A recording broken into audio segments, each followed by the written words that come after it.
Hello everyone. Today we are going to discuss conductor and insulator.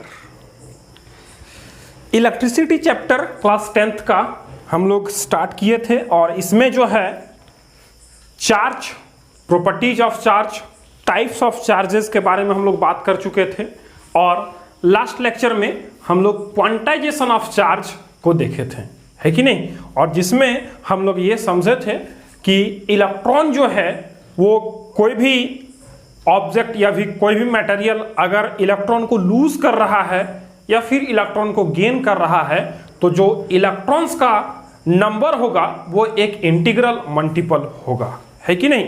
Integral multiple होगा। वो जो है number of electrons वो ना तो डेसिमल नंबर हो सकता है और ना ही कोई फ्रैक्शनल नंबर हो सकता है। Integral multiple of electron will be transferred from any body to another body, है कि नहीं। चार्जिंग के दरमियान ये काम होगा। तो अभी जो है हम लोग इसी चैप्टर में बात करने जा रहे हैं कंडक्टर एंड इंसुलेटर। क्या है आज का टॉपिक हमारा? Conductor and insulator. Conductors and insulators. तो कंडक्टर और इंसुलेटर जो हम लोग यहां समझने जा रहे हैं इसको जो है आप लोग जूनियर क्लासेस में भी पढ़ चुके होंगे। जूनियर क्लासेस में आपने पढ़ा होगा क्या कि वैसा material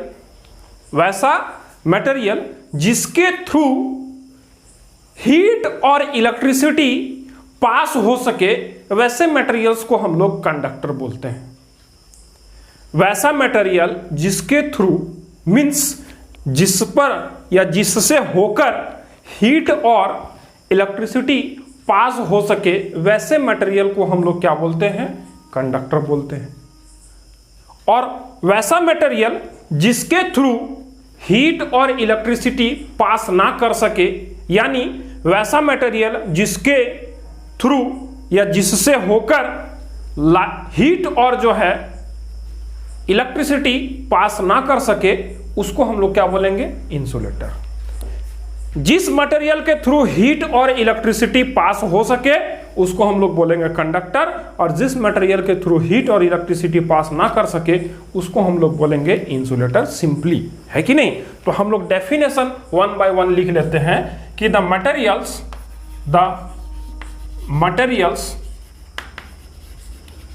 through which heat and electricity can pass through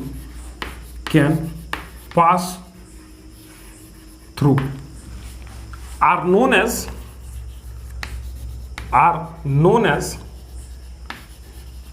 conductors। वैसा मटेरियल जिसके थ्रू हीट और इलेक्ट्रिसिटी पास कर सके वैसे मटेरियल्स को हम लोग क्या बोलते हैं? कंडक्टर्स बोलते हैं। और इसका एग्जांपल्स क्या हो सकता है? इसका एग्जांपल्स हम लोग लिख सकते हैं कॉपर, सिल्वर, गोल्ड,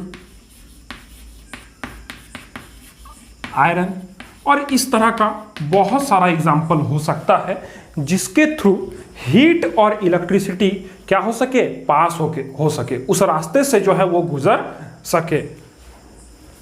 अगला जो हमारा कॉन्सेप्ट है यहां पर इंसुलेटर्स। तो इंसुलेटर्स किसको बोलेंगे? The materials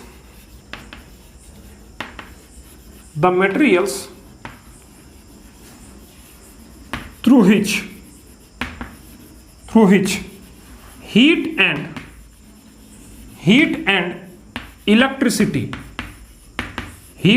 electricity cannot pass through are known as insulators, है कि नहीं। वैसे मटेरियल्स जिसके through heat and electricity pass ना कर सके, वैसे मटेरियल्स को हम लोग क्या बोलेंगे, उसको हम लोग इंसुलेटर्स के नाम से जानेंगे। इसका एग्जाम्पल क्या हो सकता है, तो इसका एग्जाम्पल्स में देखिए, पेपर हो सकता है कि नहीं, नाइट्रोजन हो सकता है कि नहीं, कार्बन हो सकता है कि नहीं, उसके बाद वुड हो सकता है, वुड हो सकता है, और इस तरह का बहुत सारा और भी एग्जाम्पल्स हम लोग लिख सकते हैं। तो हम लोग वैसे मटेरियल्स को कंडक्टर्स बोल रहे हैं जिसके थ्रू हीट और इलेक्ट्रिसिटी पास कर सके, और उसका एग्जाम्पल्स क्या है, copper, silver, gold, iron etcetera, है कि नहीं।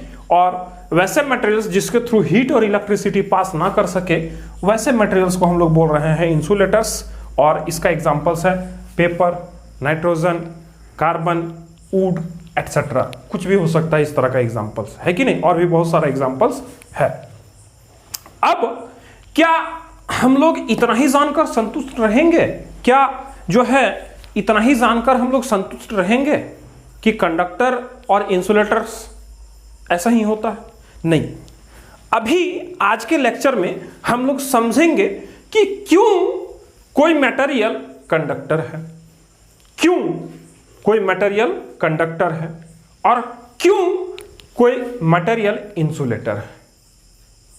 आखिर उसके पीछे का वजह क्या है, what is the cause behind that.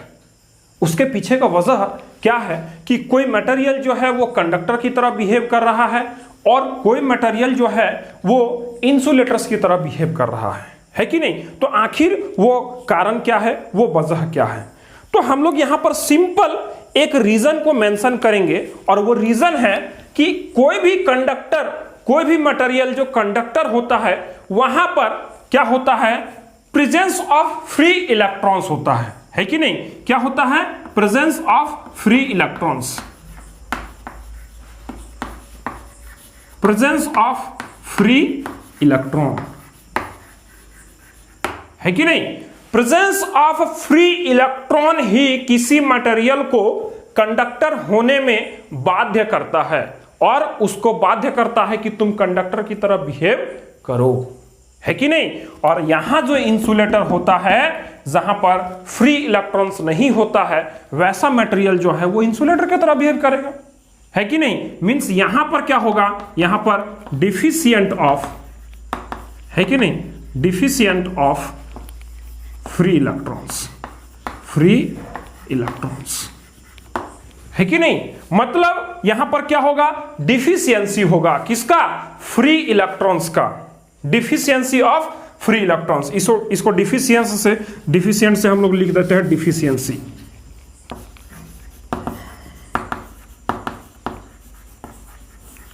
Deficiency of free electrons. और यहां पर क्या होगा, प्रेजेंस ऑफ फ्री इलेक्ट्रॉन्स, है कि नहीं। तो प्रेजेंस ऑफ फ्री इलेक्ट्रॉन्स जो है किसी भी मटेरियल को कंडक्टर बनाता है, और डिफिशियंसी ऑफ इलेक्ट्रॉन जो है, free electrons, not only electrons, free electrons. Electrons तो सारे मटेरियल में होता है कि नहीं, इलेक्ट्रॉन तो सारे मटेरियल में होता है।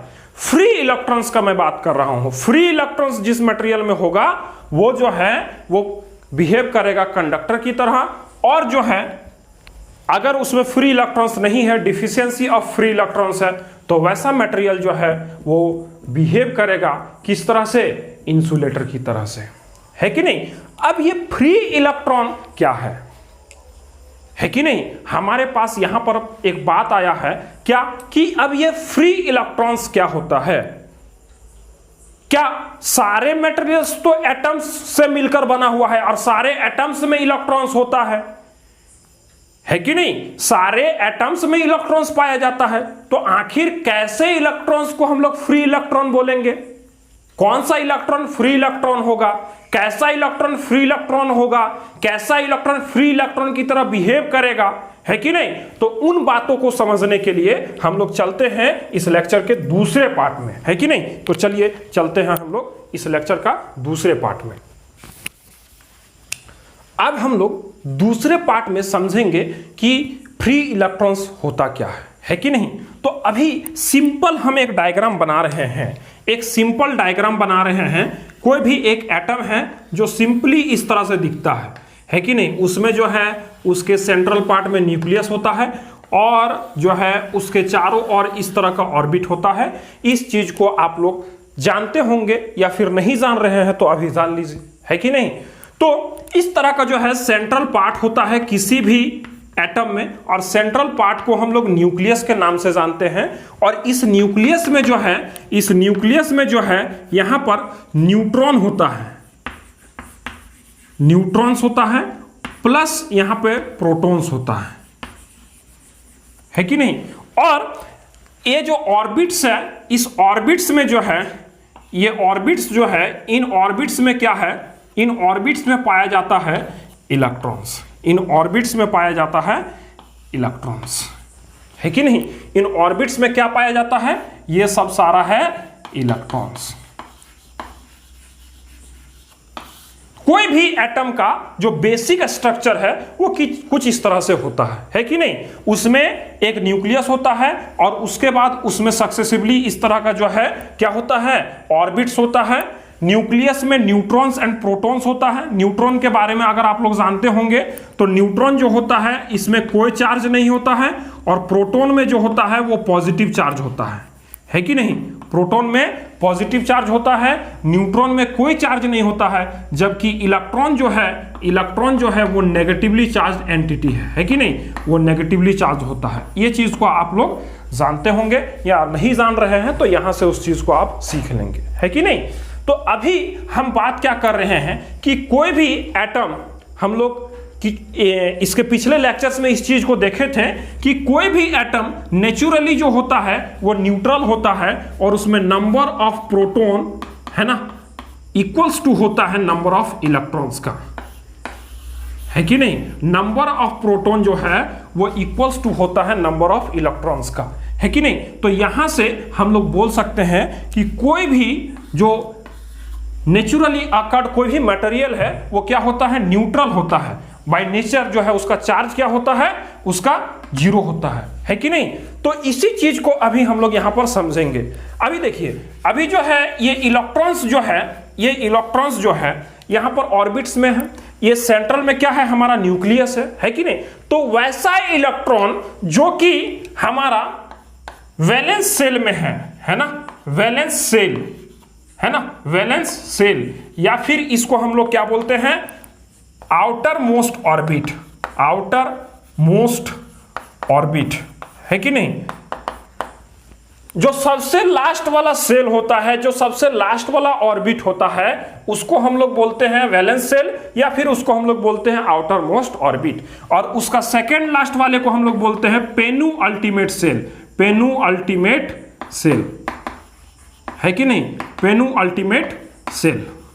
और उसके बाद जितना भी रेस्ट ऑफ द सेल्स है उसको हम लोग बोलते हैं कोर सेल। क्या बोलते हैं, कोर सेल, है कि नहीं। तो हम सबसे लास्ट वाले जो ऑर्बिट है, लास्ट वाला ऑर्बिट को हम लोग क्या बोल रहे हैं, वैलेंस सेल बोल रहे हैं, और उसको हम लोग आउटर मोस्ट सेल के नाम से भी जानते हैं। सेकेंड लास्ट सेल को क्या बोल रहे हैं, पेनु अल्टीमेट सेल बोल रहे हैं। और रेस्ट ऑफ द सेल्स को हम लोग किस नाम से जान रहे हैं, कोर सेल के नाम से जान रहे हैं, है कि नहीं। तो अभी हम लोग बात करेंगे किसका, वैलेंस सेल या फिर आउटर मोस्ट सेल, जो भी बोल रहे हैं आप, है ना। तो वैलेंस सेल या आउटर मोस्ट सेल में जो इलेक्ट्रॉन्स प्रेजेंट होता है, जो वैलेंस सेल या फिर आउटर मोस्ट सेल में जो भी इलेक्ट्रॉन्स प्रेजेंट होता है उसी को हम लोग बोलते हैं वैलेंस इलेक्ट्रॉन, है कि नहीं। उसी को हम लोग क्या बोलते हैं, वैलेंस इलेक्ट्रॉन। और अगर इसी का हम नाम बोले तो इसी को हम लोग बोल सकते हैं, और इसी को हम लोग बोलते हैं फ्री इलेक्ट्रॉन्स। क्या बोलते हैं, फ्री इलेक्ट्रॉन्स, है कि नहीं। तो अभी देखते हैं कि कौन कौन सा इलेक्ट्रॉन जो है वो फ्री कहलाएगा, है कि नहीं। अगर हमारा आउटर मोस्ट सेल में, अगर हमारा आउटर मोस्ट सेल में 1, 2 या फिर 3 है ना, या फिर 3 इलेक्ट्रॉन है, तो हम लोग वैसे मटेरियल को बोलेंगे क्या, कंडक्टर। वैसे मटेरियल को हम लोग क्या बोलेंगे, वैसे मटेरियल को हम लोग बोलेंगे कंडक्टर, है कि नहीं। वैसा मटेरियल जिसके एटम का आउटर मोस्ट सेल में 1, 2 या 3 इलेक्ट्रॉन्स पाया जाएगा, वैसे मटेरियल्स को हम लोग बोलेंगे क्या? उसको हम लोग बोलेंगे कंडक्टर्स। ऐसा क्यों बोल रहे हैं? क्योंकि 1, 2 और 3 इलेक्ट्रॉन्स को किसी भी ऑर्बिट से, मींस वैलेंस ऑर्बिट से या आउटर मोस्ट ऑर्बिट से हम लोग आसानी से निकाल सकते हैं, और ये जो है आसानी से निकल सकता है, इसीलिए हम लोग इसको बोल रहे हैं क्या? फ्री इलेक्ट्रॉन्स, है कि नहीं? मतलब सिंपली आप समझ सकते हैं कि अगर कोई भी, जैसे कि हम लोग अगर डे टू डे लाइफ से इस चीज को रिलेट करें, है कि नहीं, मान लीजिए कि कोई बच्चा है ना, कोई स्टूडेंट है जिसके घर में बहुत सारा पहरादारी लगा हुआ है, उसको उसके मम्मी पापा या फिर उसके घर के जो भी माने गार्जियन लोग हैं, पेरेंट्स हैं, वो उनको क्या कहें कि तुमको आज पढ़ाई करना है दिन भर, है कि नहीं? और क्या किया गया है कि उस स्टूडेंट को, उस बच्चे को एक ऐसे रूम में, एक ऐसे कमरा में रखा गया है जो कि बहुत अंदर है कि नहीं? उसका घर का अंदर है, मतलब आसपास, मींस बाहर वाला रूम पे नहीं है, वो अंदर वाले किसी रूम पर पढ़ाई कर रहा है कि नहीं? और अगर उसके दोस्त लोग आते हैं तो उसको निकालना क्या है? थोड़ा डिफिकल्ट है, उसको जो है बहलाना या फिर उसको बुलाना डिफिकल्ट है कि नहीं? क्यों? क्योंकि हो सकता है उस दरमियान जिस समय वो बुलाया जा रहा है, उनके दोस्त उनको बुला रहे हैं, तो क्या उसके मम्मी पापा या फिर उसके गार्जियन जो भी है, उसके पेरेंट्स जो भी है, वो क्या है, उसको डांटेंगे, है कि नहीं? लेकिन वही लड़का अगर वैसे किसी रूम में है जो कि उसके घर के बाहर कोई रूम पर है कि नहीं, मतलब अंदर में वाले रूम पे नहीं, बाहर वाले किसी रूम पर, जैसा कि आप यहाँ पे देख रहे हैं, ये क्या है? कोर सेल, मतलब कोर वाला घर, रूम, और ये जो है बाहर में किसी रूम पर है, वो पढ़ाई कर रहा है, तो उसको आसानी से निकाला जा सकता है कि नहीं? उसी तरह से यहां पर हम समझ सकते हैं कि अगर आउटर मोस्ट सेल में 1, 2 या 3 इलेक्ट्रॉन्स प्रेजेंट है तो उसको हम लोग बोलेंगे फ्री इलेक्ट्रॉन्स, और वैसे इलेक्ट्रॉन्स को इन आउटर मोस्ट सेल से निकालना, इजेक्ट कर पाना आसान होता है कि नहीं? इसीलिए वैसे मटेरियल्स जो है वो एक कंडक्टर की तरह बिहेव करता है, जिस मटेरियल के आउटर मोस्ट सेल में 1, 2 या 3 इलेक्ट्रॉन्स पाया जाता है कि नहीं? अगर ये आउटर मोस्ट सेल में 4 और मोर देन 4, है कि नहीं, 4 और मोर देन 4 इलेक्ट्रॉन्स अगर है कि नहीं, 4 या फिर 4, 5, 6, है कि नहीं, इस तरह से डॉट डॉट डॉट बहुत सारा और भी हो सकता है ना? तो वैसे मटेरियल को हम लोग क्या बोलेंगे? वैसा मटेरियल जो है एक इंसुलेटर की तरह बिहेव करेगा, है कि नहीं? वैसा मटेरियल एक इंसुलेटर्स की तरह बिहेव करेगा, है ना? तो आउटर मोस्ट सेल में जो इलेक्ट्रॉन्स होते हैं उन्हीं को हम लोग वैलेंस सेल बोलते हैं, और उसी में जो प्रेजेंट है इलेक्ट्रॉन उसको हम लोग वैलेंस इलेक्ट्रॉन बोल रहे हैं। और अगर उसमें 1, 2 या 3 इलेक्ट्रॉन है तो उसको हम लोग बोलेंगे फ्री इलेक्ट्रॉन्स, और वो जो है आसानी से वहां से मूव कर सकता है, जो कि हमारा इलेक्ट्रिसिटी और हीट को कंडक्ट करवाने में मदद करेगा। लेकिन अगर वहां पर 4 या 4 से अधिक इलेक्ट्रॉन्स है तो वहां पर जो है वो एक इंसुलेटर की तरह बिहेव करेगा, जो कि वहां से उस आउटर मोस्ट सेल से निकालना उतना इलेक्ट्रॉन्स को जो है वो पॉसिबल नहीं हो पाता है, या फिर हम कहें तो वहां पर ज्यादा अमाउंट ऑफ एनर्जी का जरूरत पड़ता है। इसीलिए हम लोग वैसे मटेरियल्स को किस तरह बोलेंगे? इंसुलेटर्स बोलेंगे, है कि नहीं? अब हम एग्जांपल से थोड़ा सा इस चीज को समझने का कोशिश करते हैं, है कि नहीं? जैसे कि हम लोग अभी थोड़े देर पहले जो है इंसुलेटर और कंडक्टर में एक एग्जांपल लिखे थे, है ना? कंडक्टर में हम लोग एक एग्जांपल लिखे थे, कंडक्टर का जो एग्जांपल लिखे थे वो क्या लिखे थे? कॉपर, है कि नहीं? कॉपर एक जो है अच्छा कंडक्टर माना जाता है कि नहीं? तो कॉपर का जो है हम लोग एग्जांपल लिए थे कंडक्टर में, और नाइट्रोजन का एग्जांपल लिए थे हम लोग किसमें? इंसुलेटर में, है कि नहीं? तो देखते हैं इसका जो है, अगर कॉपर का हम लोग देखें इलेक्ट्रॉनिक कॉन्फ़िगरेशन, तो कॉपर का जो सिंबल होता है वो Cu होता है कि नहीं? और इसका एटॉमिक नंबर कितना होता है? 29 होता है। इसका एटॉमिक नंबर कितना होता है? 29। और इसका जगह अगर हम इलेक्ट्रॉनिक कॉन्फ़िगरेशन करें तो क्या हो जाएगा? 2, 8, 18 और 1, है कि नहीं? मतलब इसके कॉपर का जो है पहले ऑर्बिट में 2 इलेक्ट्रॉन, दूसरे ऑर्बिट में 8 इलेक्ट्रॉन, तीसरे ऑर्बिट में 18 इलेक्ट्रॉन, और चौथा ऑर्बिट में कितना? 1 इलेक्ट्रॉन। मतलब वैलेंस सेल में 1 इलेक्ट्रॉन, पेलो अल्टीमेट सेल में 18 इलेक्ट्रॉन और कोर सेल्स में 8 और 2 इलेक्ट्रॉन्स है कि नहीं। तो यहां पर आप देख पा रहे हैं कि जो हमारा लास्ट सेल है मींस आउटर मोस्ट ऑर्बिट है या फिर वैलेंस सेल है, उसमें 1 इलेक्ट्रॉन्स है। तो इसीलिए हम लोग बोल सकते हैं कि ये हमारा फ्री इलेक्ट्रॉन्स की तरह बिहेव करेगा और कंडक्टर का काम करेगा कौन? कॉपर, है कि नहीं। कंडक्टर का काम करेगा कौन? कॉपर। उसी तरह अगर हम लोग एग्जांपल ले नाइट्रोजन का, जैसे अगर हम लोग देखें तो नाइट्रोजन का एटॉमिक नंबर होता है 7, है कि नहीं। नाइट्रोजन का एटॉमिक नंबर क्या होता है? 7। और इसका अगर इलेक्ट्रॉनिक कन्फिगरेशन लिखने का कोशिश करें तो देखिए 2 and 5, है कि नहीं। तो इसका पहले सेल में कितना इलेक्ट्रॉन है? 2 इलेक्ट्रॉन है। और दूसरे सेल में जो है, दूसरे सेल में 5 इलेक्ट्रॉन है कि नहीं। पहला सेल में 2 इलेक्ट्रॉन और दूसरे सेल में 5 इलेक्ट्रॉन है कि नहीं। जिसको हम लोग बोल रहे हैं कि ये फ्री इलेक्ट्रॉन्स की तरह बिहेव नहीं करेगा, यानी इस इलेक्ट्रॉन्स को हम लोग को इजेक्ट कर पाना जो है बहुत मुश्किल होगा। इसीलिए नाइट्रोजन जो है वो एक इंसुलेटर की तरह बिहेव करेगा।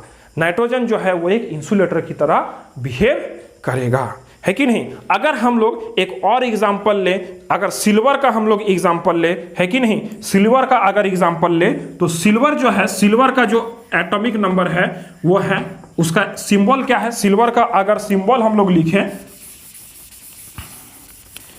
सिल्वर का अगर हम लोग सिंबल लिखें तो उसका सिंबल क्या है? उसका सिंबल है Ag। उसका सिंबल क्या है? Ag। और अगर उसका हम लोग एटॉमिक नंबर लिखे तो उसका एटॉमिक नंबर क्या है? 47। सिल्वर हम लोग अभी एग्जांपल लिए थे कंडक्टर में, है कि नहीं। और इसका इलेक्ट्रॉनिक कन्फिगरेशन लिखने की कोशिश करें तो 2, 8, 18, है कि नहीं। फिर 18 टू 36 और 8 कितना हो जाएगा? 36 और 8 44 और 44 और ये 2 46 बचा 1, है कि नहीं। तो 1 देखिए इसका आउटर मोस्ट सेल में जो है फिर से हम लोग देख पा रहे हैं कि यहाँ पर पहला सेल में 2 इलेक्ट्रॉन है, दूसरे में 8 इलेक्ट्रॉन है, तीसरे में 18 इलेक्ट्रॉन है, चौथे में फिर से 18 और लास्ट सेल में कितना है? 1 इलेक्ट्रॉन है, जिसको हम लोग आउटर मोस्ट सेल बोल रहे हैं, है कि नहीं। तो हम लोग यहाँ देख पा रहे हैं क्या कि आउटर मोस्ट सेल में 1 इलेक्ट्रॉन है और ये 1 इलेक्ट्रॉन जो है किस तरह से बिहेव करेगा? एक फ्री इलेक्ट्रॉन्स की तरह बिहेव करेगा। इसलिए सिल्वर भी एक अच्छा कंडक्टर है कि नहीं।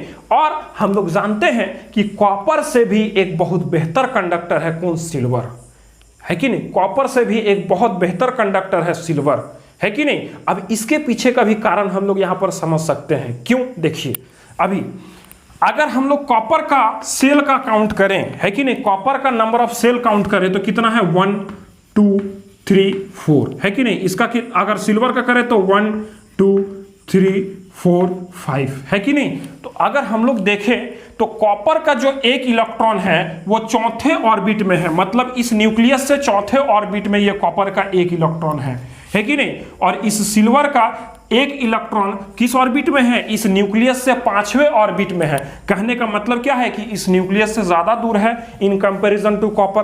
कॉपर वाला 1 इलेक्ट्रॉन न्यूक्लियस से थोड़ा नजदीक है इन कंपैरिजन टू सिल्वर, है कि नहीं। तो न्यूक्लियस से जैसे जैसे दूरी बढ़ेगा फोर्स क्या होगा?